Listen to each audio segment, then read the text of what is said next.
Hi friends, எல்லோருக்கும் வணக்கம். எல்லோரும் எப்படி இருக்கீங்க? நல்லா இருக்கீங்களா? இன்றைக்கி இந்த கதையோட அடுத்த பகுதி தான் பார்க்க போகிறோம். அதுக்கு முன்னாடி நீங்கள் செய்ய வேண்டிய விஷயம் என்ன அப்படின்னு கேட்டிங்கன்னா, மறக்காமல் நம்ம இந்த சேனலை சப்ஸ்கிரைப் பண்ணிக்கோங்க.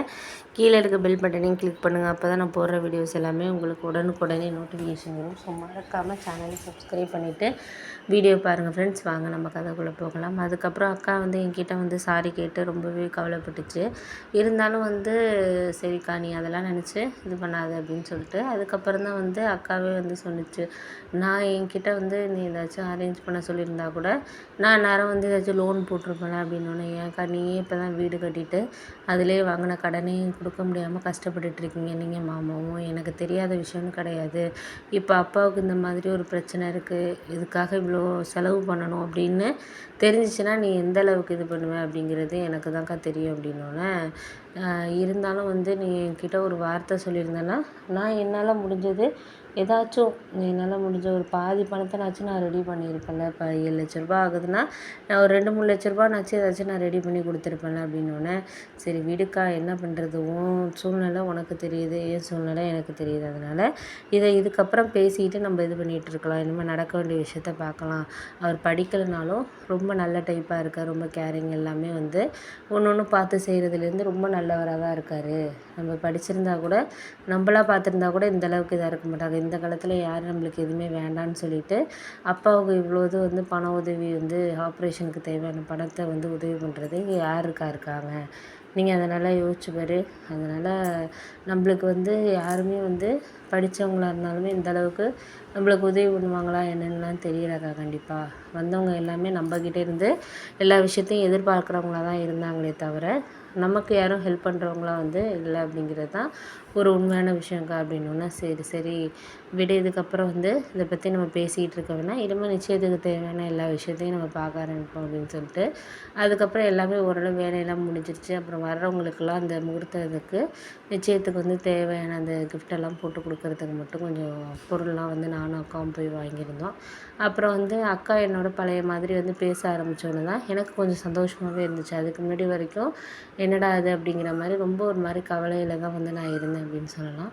அதுக்கப்புறம் அக்கா என்கிட்ட பேச ஆரம்பித்ததுக்கப்புறம் தான் எனக்கு கொஞ்சம் சந்தோஷமாகவே இருக்க ஆரம்பிச்சிச்சு. அதுக்கப்புறம் ரொம்ப ஒரு மாதிரி ஹாப்பியான ஒரு இதாக தான் இருந்துச்சு. அதுக்கப்புறம் நிச்சயமும் நல்லபடியாக முடிஞ்சிச்சு. நிச்சயம் நல்லபடியாக முடிஞ்சிச்சு. அதுக்கப்புறம் மாமா எல்லாருமே வந்திருந்தாங்க. முடிஞ்சதுக்கப்புறம் அவரும் நானும் கொஞ்சம் நல்லா புரிஞ்சுக்க ஆரம்பித்தோம். அப்போ அதுக்கப்புறம் தான் ஃபோன்லாம் பேச ஆரம்பித்தோம். ஓரளவு புரிஞ்சுக்க ஆரம்பித்ததே அதுக்கப்புறம் தான் அப்படின்னு சொல்லலாம். ரொம்ப சந்தோஷமாக போயிட்டு இருந்துச்சு. பரவாயில்ல அப்படிங்கிற மாதிரி.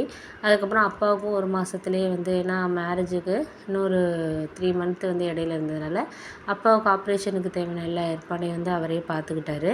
ஆனால் எனக்கும் கொஞ்சம் மனசு கஷ்டமாக தான் இருந்துச்சு. ஏன்னா அவருக்கு அம்மா அப்பா கிடையாது, சித்தப்பா சித்தி தான் எல்லாமே பார்த்துக்கிறாங்க அப்படிங்கிறதுனால அவங்க அதெல்லாம் எதுவுமே கேட்க மாட்டாங்க. ஏன்னா இவராக பார்த்து செய்கிறது தான் எல்லா விஷயமே அப்படிங்கிறதுனால அவர் தான் எல்லா பணமும் எல்லாமே இது பண்ணிகிட்டு இருந்தார்.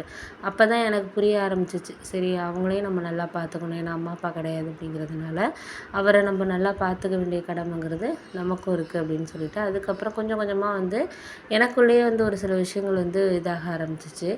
அப்போ தான் நான் புரிஞ்சுக்கிட்டேன். அதுக்கப்புறம் நம்ம அம்மா அப்பா ஓரளவு அதனால தான் அவர் இந்த அளவுக்கு ஹெல்ப் பண்ணுறாரு. அவருக்கு அம்மா அப்பா அவர் ஸ்கூல் படிக்கிற டயத்துலேயே இறந்துடுறாங்க அப்படிங்கிறதுனால தான் அவங்க சித்தப்பா சித்தி தான் அவர் எத்தனை வருஷமாக வளர்த்தாங்க. எல்லா சொத்துமே அவர் பேரில் தான் இருக்குது அப்படிங்கிறதுனால அவங்க சித்தப்பா சித்தியும் நல்ல வசதியானவங்க தான். அவங்களுக்கும் 2 பிள்ளைங்க இருக்காங்க. இருந்தாலும் இவர் மேலே தான் ரொம்ப பாசம் அப்படிங்கிறது மாதிரி தான். ஏன்னா அவங்க அண்ணனுக்கு அப்புறம் அவங்க அண்ணனை அவங்க சித்தப்பா இவங்க மூலியமாக தான் பார்க்குறது மாதிரி அவர் ஒரு ஃபீல் பண்ணுறது மாதிரி தான் இருந்தார். அப்போ தான் எனக்கு தோணுச்சு, சரி இதுக்கப்புறம் நம்ம இந்த விஷயத்த இதுக்கப்புறமும் நம்ம இது பண்ணக்கூடாது, எதாக இருந்தாலும் சரியான ஒரு இதில் நம்ம எடுத்துகிட்டு போகணும் அப்படின்னு சொல்லிட்டு எனக்கு அதுக்கப்புறம் தான் புரிய ஆரம்பிச்சிச்சு. அதுக்கப்புறம் கொஞ்சம் கொஞ்சமாக நானும் அவரை புரிஞ்சுக்க ஆரம்பித்தேன். அதுக்கப்புறம் அப்பாவுக்கும் ஆப்ரேஷனுக்கு தேவையான எல்லா ஏற்பாடையும் அவங்க பண்ண ஆரம்பித்தாங்க.